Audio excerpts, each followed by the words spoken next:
Ok, salut à tout le monde, comment vous allez? J'espère que vous vous portez bien.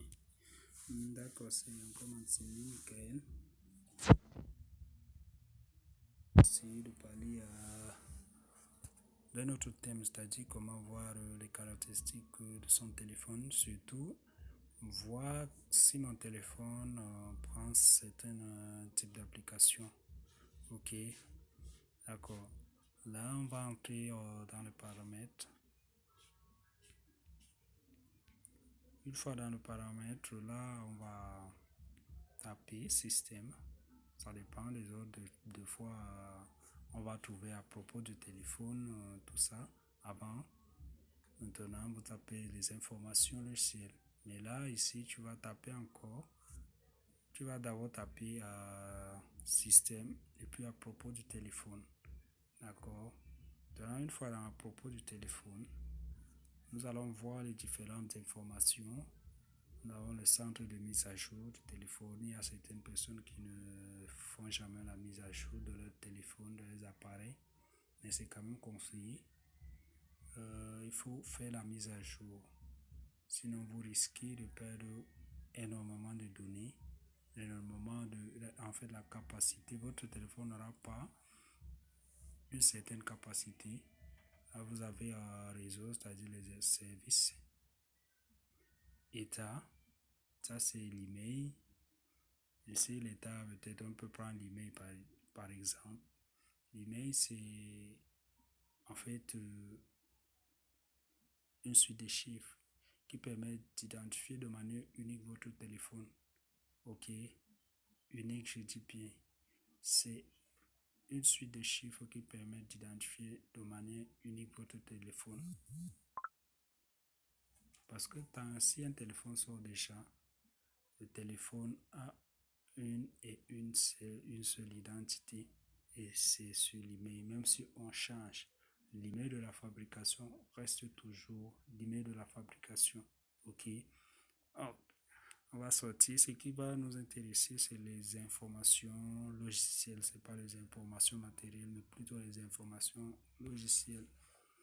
Dans les informations logicielles, nous avons les versions, nous avons le niveau du patch et de sécurité d'Android, version de la bande passante, version du noyau, numéro builder, version logicielle. D'accord? Ok. Également ici, ce qui va nous intéresser beaucoup plus, c'est la version du téléphone. Ok. Dans la philosophie des développeurs en général, que moi j'en fais partie, ils ont une vision claire, c'est-à-dire une vision qui leur permet de voir dans le futur. D'accord?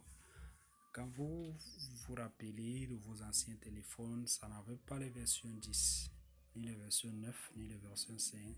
C'était même à la version 3, 4, 5, etc. Et vous vous rendez compte qu'avec l'évolution, les téléphones qui avaient moins, c'est-à-dire leur version n'était pas aussi haute, ont des problèmes avec l'installation de certains logiciels, c'est-à-dire de certaines applications. Pourquoi? Parce que la personne qui a conçu le téléphone, ok, a limité son téléphone à partir de la version 10 des applications. C'est-à-dire que toute application qui va venir au-delà peut-être de la version 10, quand vous avez un appareil de la version 10, cela ne pourrait prendre. Pourquoi? Parce que vous avez une application de la version 10. Alors, la bonne nouvelle est que quand on développe avec l'avènement de la science, de la technologie, j'allais dire, les téléphones s'adaptent. Ok. Également, les applications migrent. Vous voyez un peu. Donc, si c'était avant, vous ne pouvez installer peut-être une version 11 sur votre Android qui a la version 10. Donc, il y a une nuance entre ces deux. C'est l'application et l'appareil qui gère l'application. Parce que si la version est moins élevée que l'application c'est-à-dire l'application, la version de votre téléphone est moins élevée que l'application téléchargée alors hélas, vous n'allez jamais avoir cette application dans votre téléphone. Ou alors, soit votre téléphone a une grande version, son système, c'est-à-dire la version de votre système est élevée, est supérieure à la version de l'application. Parce que dès la conception de l'application, les développeurs définissent déjà les normes de l'application. Mon application va prendre telle norme. Alors, je vais prendre peut-être la génération 10, la version 10. Au-delà, en deçà de la version 10, les téléphones qui sont en deçà de la version 10, mon application ne pourra jamais fonctionner sur leur appareil. C'est comme ça qu'il fonctionne. Donc, c'est simple et c'est clair. Alors, il y a la version du noyau, il y a la version de la bande passante, beaucoup plus pour la connexion. Est-ce que votre appareil sera capable vraiment de véhiculer la bonne information, c'est-à-dire véhiculer les données, les informations qui trafiquent dans le réseau à votre téléphone. Alors tout ça, c'est ça qui justifie la version du logiciel même. Est-ce que c'est à jour, est-ce que c'est pas à jour, tout ça. Ok, j'espère que vous m'avez bien compris. Là, on va s'arrêter à ce niveau pour aujourd'hui. Et tout ce que je peux laisser que pour vérifier la version, c'est simple.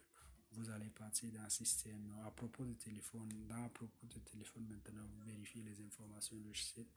Alors, si la version n'est pas une version supérieure, ça veut dire que l'entreprise, ça veut dire que votre téléphone ne pourra pas supporter certaines applications. Merci. Ciao. À plus.